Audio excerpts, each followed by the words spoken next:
हाय दर्शक बंधु मु भलर अच्छी आशा करे आपण मैंने असुस्थ और भलरे थे।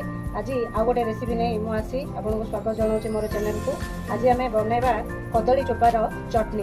आम कदली कंचा कदली व्यवहार करछे और चोपा गुड़ी को फिंगी दौचे, किंतु आम जाने कंचा कदली भरपूर मात्रा रे आयरन थाए। से चोपा को जब आम खाद्य व्यवहार करवा से आयरन आमको मिल चोपार भिटामिन रही। तेणु कदली चोपार चटनी बनाने आम आमर आवश्यक सामग्री गुड़ाक मुझे सजाई रखीदे। देखा प्रथम से निहाती दरकार आमको कदलीर चोपा, किछि नड़िया, अल्प किछि जीरा, हाफ इंच खंडे अदा, 5-6 कला रसुण, चना डाली, 5-6टी लंका, किछि तेंतुली आउ किछि भुसुंगा पत्र एतिकी को नहीं आज आम कदली चोपार चटनी प्रस्तुत करवा। बर्तमान मु कदली चोपा को भल भाव सफा कर देछि एवं ताको गरम करबा इंडक्शन रे रखी देछि। सेतिरे आमे किछि पानी दबा सिझा पे एवं लूण पकाई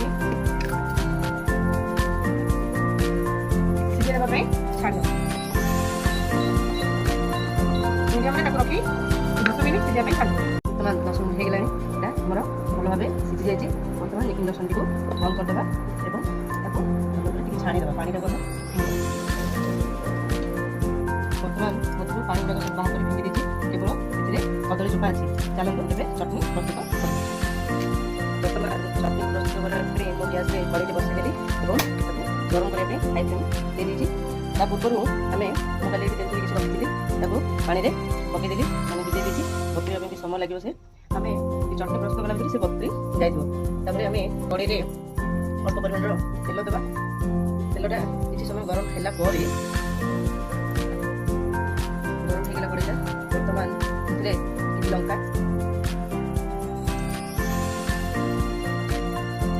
अदा, रसुण,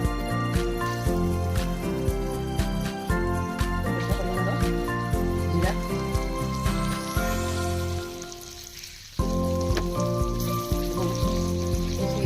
चना डाली भल भाव फ्राए कर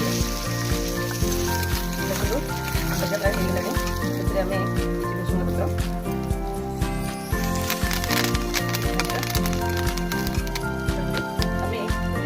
कदली चोपड़ा को सिझे रखी देदेव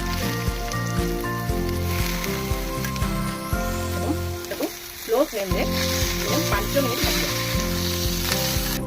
5 मिनिट देगला देखो पूरा कलर चेंज फ्राए हो। बर्तमान काटी छोट मरिया दबा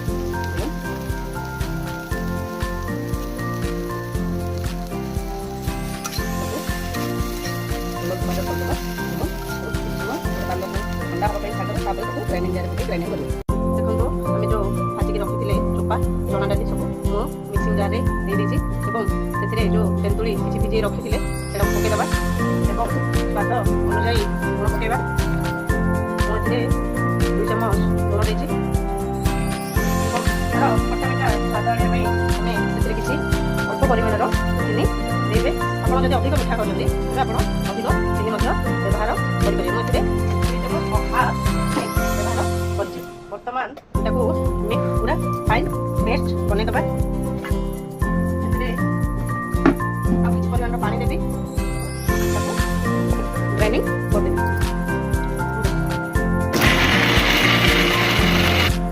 ग्राइंडिंग कर पूरा फाइन पेस्ट बर्तन आम गिना सर्व कर एक पात्र में बाहर कर देछि। बर्तमान चटनी खाइबा पूरा प्रस्तुत। यहाँ आम चकुड़ी परोटा भात सहित खाई पार। आपण मैंने भाव में निश्चित थर बनातु और खाई सारा कमेंट माध्यम मत जनइबे। जदि मोर रेसिपी आपको भल लगा तेज लाइक और सब्सक्राइब करने निश्चित बिल्कुल भूलिए ना।